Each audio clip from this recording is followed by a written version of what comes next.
Party ഓഫീസിൽ പ്രതിക്കായി തിരച്ചിൽ നടത്തിയെന്ന ഗുരുതര കുറ്റത്തിന് ചൈത്ര തെരേസ ജോൺ എന്ന ഉദ്യോഗസ്ഥയ്ക്ക് പാർട്ടി അനുശാസിക്കുന്ന ശിക്ഷ എന്താണ്?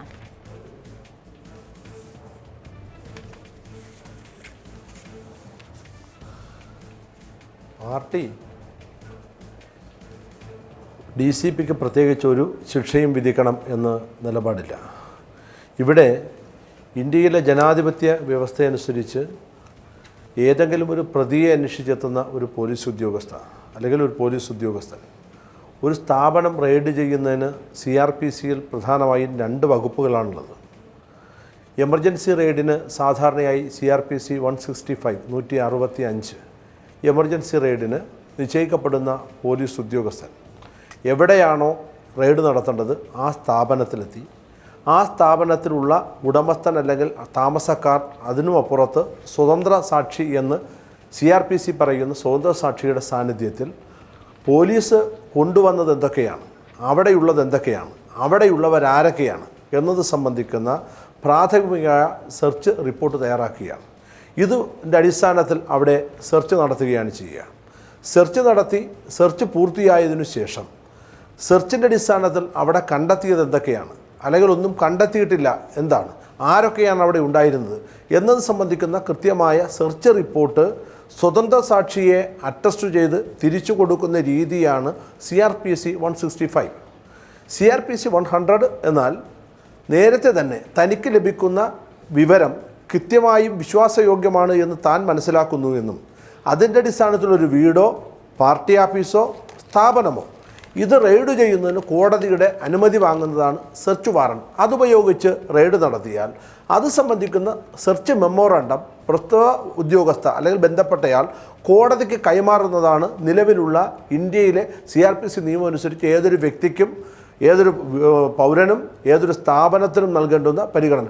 ഇതിവിടെ ലംഘിക്കപ്പെട്ടു എന്നാണ് പ്രശ്നം. ഇവിടെ കൃത്യമായി CCTV പരിശോധിക്കുമ്പോൾ രാത്രി 11 DCP ചൈത്ര തെരേസ ജോണിന് അനുകൂലമായ റിപ്പോർട്ട് ADGPയും DGPയും നൽകാൻ കാരണം എന്താണ്? താങ്കൾ ഈ പറയുന്ന വലിയ നിയമലംഘനങ്ങൾ നടത്തിയിരിക്കുന്ന ചൈത്ര തെരേസ ജോണിനെതിരെ യാതൊരു നടപടിയും എടുക്കാൻ സാധിക്കില്ല എന്ന റിപ്പോർട്ട് എങ്ങനെയാണ് ADGP നൽകിയത്, DGP നൽകിയത്? കേരളത്തിലെ പോലീസ് സേനയ്ക്കകത്തുള്ള പോലീസുകാർക്ക് കാക്കിയോടോ അല്ലെങ്കിൽ സ്വന്തം സേനയോടോ ഉള്ള എന്തെങ്കിലും പ്രത്യേക തരത്തിലുള്ള താല്പര്യമായിരിക്കും. ഇവിടെ റെയ്ഡ് എന്നത് ബോധപൂർവമായി സംഘടിപ്പിച്ച ഒന്നാണ് എന്നതിൻ്റെ തെളിവാണ് 11:43 CPIM ഓഫീസിൽ റെയ്ഡിനെത്തിയ പോലീസ് ഉദ്യോഗസ്ഥ 11:46 സെക്കൻഡ് അഥവാ 2 മിനിറ്റും 31 സെക്കൻഡും റെയ്ഡ് പൂർത്തിയാക്കി പോവുകയാണ്. 3 നിലയുള്ള കെട്ടിടം, 28 മുറികളുള്ള ഒരു സ്ഥാപനം, അവിടെ റെയ്ഡ് നടത്താൻ എത്തുന്ന ഒരു ഉദ്യോഗസ്ഥയ്ക്ക് എത്ര വേഗത്തിൽ പോലീസ് ഉദ്യോഗസ്ഥന്മാരെ ഉപയോഗിച്ച് റെയ്ഡ് നടത്തിയാലും സമയമെടുത്ത് അവിടെ ഒരു പരിശോധന നടത്തിയില്ല, എല്ലാ മുറികളിലും കയറി ഇറങ്ങിയില്ല എന്നതാണോ പരാതി? അതോ നിങ്ങളുടെ പാർട്ടി ഓഫീസ് എന്ന ക്ഷേത്രത്തിലേക്ക് കയറി എന്നതാണോ? നിയമസഭാ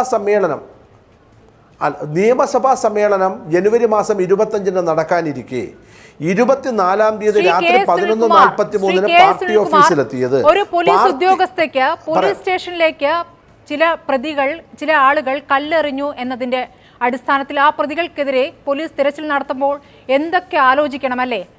നാളെ നിയമസഭാ സമ്മേളനമുണ്ടോ? ഇത് പ്രതിപക്ഷത്തിന് ആയുധമാകുമോ? ഞാൻ ഇനി ആരോടൊക്കെ ചോദിക്കണം? മേലുദ്യോഗസ്ഥരോട് പറയണ്ടേ? പറഞ്ഞതിന് ശേഷം അവിടെ ഓഫീസിൽ, അതായത് ഈ പാർട്ടി ഓഫീസിലുള്ള ആളുകളെ, പ്രധാനപ്പെട്ട നേതാക്കളെ അറിയിക്കേണ്ടേ? ഞങ്ങൾ അങ്ങോട്ട് വരുന്നുണ്ട്, കുഴപ്പമില്ലല്ലോ അല്ലേ എന്ന് ചോദിക്കണം. ഇതൊക്കെയാണോ ചടങ്ങുകൾ? ഇതൊക്കെയാണോ ഒരു പോലീസ് ഉദ്യോഗസ്ഥ പാലിക്കേണ്ട നിയമങ്ങൾ? അതാണല്ലോ നിയമത്തിന് മുകളിൽ പറക്കരുതെന്ന് കോടിയേരി പറഞ്ഞത്. എന്താണ് നിയമം ശ്രീ കെ സുനിൽകുമാർ? നിയമവ്യവസ്ഥ അനുസരിച്ച് നമ്മുടെ നാട്ടിൽ ഒരു വ്യക്തിയെ അറസ്റ്റ് ചെയ്യുമ്പോഴോ ഒരു സ്ഥാപനം റെയ്ഡ് ചെയ്യുമ്പോഴോ ഒരു സ്ഥാപനം പരിശോധന നടത്തുമ്പോഴോ പാലിക്കപ്പെടേണ്ടുന്ന രീതിയുണ്ട്. ഇവിടെ 2 മിനിറ്റ് 41 സെക്കൻഡ് മാത്രം CPIM ഓഫീസ് റെയ്ഡ് ചെയ്യുക എന്ന് പറഞ്ഞാൽ റെയ്ഡ് ചെയ്തു എന്ന് ഒളിച്ചിരിക്കുന്നു എന്നതിനർത്ഥം അവിടെ ഒളിച്ചിരിക്കാൻ സഹായിക്കുന്നു എന്നുകൂടിയാണ്. അവിടെ ഒരു പ്രതി ഒളിച്ചിരിക്കുന്നു എന്നതിനർത്ഥം അവിടെയുള്ള ആളുകൾ, അവിടെയുള്ള നിങ്ങളുടെ സഖാക്കൾ ആ പ്രതിയെ സഹായിക്കുന്നു എന്നുകൂടിയാണ്. ആ സംശയമുള്ള ഒരു ഉദ്യോഗസ്ഥ അവിടെയുള്ളവരെ അറിയിച്ചിട്ട് അങ്ങോട്ട് ചെല്ലണമെന്നാണോ? അപ്പോൾ പ്രതിയെ കിട്ടുമെന്നാണോ? ഇപ്പോൾ അടുത്ത നിങ്ങളുടെ ബുദ്ധിമുട്ട് അവിടെ നിന്ന് ആരെയും കിട്ടിയില്ലല്ലോ എന്നുള്ളതാണ്. എങ്ങനെ കിട്ടും ശ്രീ കെ സുനിൽകുമാർ? അതിനു മുന്നേ പോലീസിലെ സഖാക്കൾ അറിയിച്ചല്ലോ കാര്യങ്ങൾ. അവിടെ നിന്ന് പ്രതി ഓടിപ്പോയി എന്നുള്ള വിവരമാണ് പോലീസ് ഉദ്യോഗസ്ഥ മേലുദ്യോഗസ്ഥർക്ക് നൽകിയിരിക്കുന്നത്. കിട്ടിയില്ലല്ലോ എന്നുള്ളതാണ് നിങ്ങളുടെ ബുദ്ധിമുട്ട്. ഇത് തന്നെയാണ് ഞങ്ങളുടെ പരാതി. ഞങ്ങളുടെ പരാതി ഇതല്ല. ഞങ്ങളുടെ പാർട്ടി ആഫീസ് പ്രതികളുടെ താവളമാണെന്നും ഇത്തരം ആളുകൾ ഒളിച്ചിരിക്കുന്നിടമാണ് പാർട്ടി ആഫീസ് എന്ന് വരുത്തി തീർക്കാനുമുള്ള ബോധപൂർവമായ നീക്കമാണ്. പാർട്ടി ആഫീസിലുള്ള CCTV പരിശോധിക്കാൻ DCPക്ക് അവകാശമുണ്ട്. പരിശോധിക്കട്ടെ. അവിടെ പ്രതികൾ എത്തിയിരുന്നോ? പ്രതികൾ പോയിരുന്നോ? കല്ലെറിയുന്നത് ഗുരുതരമായ കുറ്റമാണെന്ന് സമ്മതിക്കുന്നുണ്ടോ? പോലീസ് സ്റ്റേഷൻ ആക്രമണം എന്നുള്ളത് ഗുരുതരമായ കുറ്റമാണെന്ന് സമ്മതിക്കുന്നുണ്ടോ? പോലീസ് സ്റ്റേഷനിലേക്ക് കല്ലെറിയുന്നതും ക്രമസമാധാനത്തെ തടസ്സപ്പെടുത്തുന്നതും ഗുരുതരമായ കുറ്റമാണ്. അത് ആരു ചെയ്താലും അതിന് CPM എന്നോ കോൺഗ്രസ് എന്നോ BJP എന്നോ വ്യത്യാസമില്ല. ഒരു തടസ്സവും DYFI ബ്ലോക്ക് സെക്രട്ടറി അല്ലേ? പറയട്ടെ, DYFI block secretary Vanchoor block secretary Nithin അല്ലേ? നിതിന്റെ വീട്ടിലേക്കാണ് ഈ പോലീസ് സംഘം ആദ്യം എത്തിയത്. അവിടെ എത്തിയപ്പോൾ പോലീസ് സംഘത്തോട് നിതിന്റെ അമ്മ പറയുന്നു ഇവിടെയില്ല. അപ്പോൾ പറയുന്നു മകനെ വിളിക്കൂ എന്ന് പറയുന്നു. ലാൻഡ് ഫോണിൽ മകനെ വിളിക്കുന്നു. ലാൻഡ് ഫോണിൽ നീ എവിടെയാണ് എന്ന് മകനോട് അമ്മ ചോദിക്കുന്നു. ഞാൻ പാർട്ടി ഓഫീസിലാണ്, സുരക്ഷിതനാണ്, കുഴപ്പമില്ല എന്ന് പറയുന്നു. ഉടനെ പോലീസ് അവിടെ നിന്ന് പുറപ്പെടുകയാണ്. ഇതിനുശേഷം ഈ അമ്മയിൽ നിന്ന് മൊഴി എഴുതി മേടിച്ചിരിക്കുകയാണ്. നിങ്ങൾക്ക് അനുകൂലമായ രീതിയിൽ മൊഴി എഴുതി മേടിച്ചിരിക്കുകയാണ്. ഞാൻ അങ്ങനെയൊന്നും പറഞ്ഞിട്ടില്ല എന്ന്. അതൊക്കെ വളരെ എളുപ്പത്തിൽ നടക്കുന്ന കാര്യങ്ങളാണ്. ഒരു പോലീസ് ഉദ്യോഗസ്ഥ എങ്ങനെ പ്രവർത്തിക്കണമെന്നാണ് CPM അനുശാസിക്കുന്നത്? ശ്രീ K. സുനിൽകുമാർ. സ്മൃതി, പോലീസ് ഉദ്യോഗസ്ഥ എന്ന് പറയുന്ന ഇവർ പറയുന്ന റിപ്പോർട്ടുകൾ മാത്രമാണ് മാധ്യമങ്ങൾ ചർച്ചയ്ക്ക് കൊണ്ടുവരിക. ഇവിടെ ഈ നിതിൻ്റെ അമ്മയോട് വളരെ മര്യാദയില്ലാത്ത നിലയിൽ, വളരെ മോശമായ നിലയിലാണ് DCP സംസാരിച്ചത്. അവരെ ഭീഷണിപ്പെടുത്തുകയാണ്. നിങ്ങളുടെ മകൻ എവിടെയുണ്ടെന്ന് ചോദിക്കുന്നു. അവൻ പാർട്ടി പ്രവർത്തകനാണെന്നും പാർട്ടി ഓഫീസിൽ കമ്മിറ്റിക്ക് പോയിട്ടുണ്ടാകും എന്ന് ആ അമ്മ മറുപടി പറയുകയാണ്. അതോടെ പ്രതി പാർട്ടി ഓഫീസിനകത്ത് ഒളിച്ചിരിക്കുകയാണ് എന്ന് സ്ഥാപിച്ചെടുക്കുന്നതിന് വേണ്ടിയിട്ടുള്ള ശ്രമമാണ് ഇവിടെ പോലീസ് നടത്തിയത്. ഇവിടെ സെർച്ച് റിപ്പോർട്ട് തയ്യാറാക്കുന്ന സ്വന്തം സാക്ഷിയുടെ മുന്നിൽ വെച്ചാവണം. ഇവിടെ പോലീസ് സ്റ്റേഷനിൽ വെച്ച് സെർച്ച് റിപ്പോർട്ട് കണ്ടുപിടിക്കാനല്ല പോലീസ് ഇറങ്ങിയത്. പോലീസ് സ്റ്റേഷൻ ആക്രമിച്ച പ്രതിയെ കണ്ടെത്താനാണ്. അവിടെ ചെല്ലുമ്പോൾ അയാൾ എവിടെയെന്ന് ചോദിക്കുന്നതിൽ പരുഷഭാവം ഉണ്ടായിരിക്കാം. അത് മോശമായി പെരുമാറലായൊക്കെ നിങ്ങളിപ്പോൾ വ്യാഖ്യാനിക്കുന്നതാണ്. ഇതൊന്നും ആദ്യഘട്ടത്തിൽ വന്ന വിവരങ്ങളല്ല ശ്രീ സുനിൽകുമാർ. ഇതിപ്പോൾ ഇന്ന് കോടിയേരിയുടെ വാക്കുകൾ ഇതാണ്. ശ്രീ സുനിൽകുമാർ, കോടിയേരിയുടെ വാക്കുകൾ ഇതാണ്. ഏത് പോലീസ് ഉദ്യോഗസ്ഥരായാലും നിയമപരമായിട്ടേ പ്രവർത്തിക്കാനാവൂ. നിയമത്തിന്റെ മുകളിൽ പറക്കാൻ ഒരു പോലീസ് ഓഫീസർക്കും അധികാരമില്ല. ആ പോലീസ് ഓഫീസറുടെ നടപടി ദുരുദ്ദേശപരമാണ്, പബ്ലിസിറ്റിക്ക് വേണ്ടി എന്നതും വ്യക്തമാണ്. എന്ത് പബ്ലിസിറ്റിയാണ് ഉദ്ദേശിച്ചത്? ഈ ദൃശ്യങ്ങൾ, അവിടേക്ക് ചൈത്ര തെരേസ ജോൺ കയറി വരുന്ന ദൃശ്യങ്ങൾ ആരാണ് പുറത്തുവിട്ടത്? നിങ്ങൾ തന്നെയാണ്. CCTV ദൃശ്യങ്ങൾ പുറത്തുവിട്ടത് ആരാണ്? നിങ്ങൾ തന്നെയാണ്. താങ്കൾ പറയുന്ന പോലെ ഏതാനും മിനിറ്റുകൾ 11:44 എത്തി 11:46 പുറത്തിറങ്ങുന്ന ചൈത്ര തെരേസ ജോണിന്റെ ദൃശ്യങ്ങളാണല്ലോ പുറത്തു വന്നിരിക്കുന്നത്. അതിനു മുമ്പുള്ള CCTV ദൃശ്യങ്ങൾ പുറത്തുവിടാൻ വെല്ലുവിളിക്കുകയാണ് ശ്രീ K. സുനിൽകുമാർ. സാധിക്കുമോ? അതിന് തൊട്ടു മുമ്പുള്ള ദൃശ്യങ്ങൾ പുറത്തുവിടാൻ നിങ്ങൾക്ക് സാധിക്കുമോ? വെല്ലുവിളിക്കുന്നു. അതിന് തൊട്ടു മുമ്പുള്ള മണിക്കൂറുകളിലെ ദൃശ്യങ്ങൾ പുറത്തുവിടോ ശ്രീ സുനിൽകുമാർ?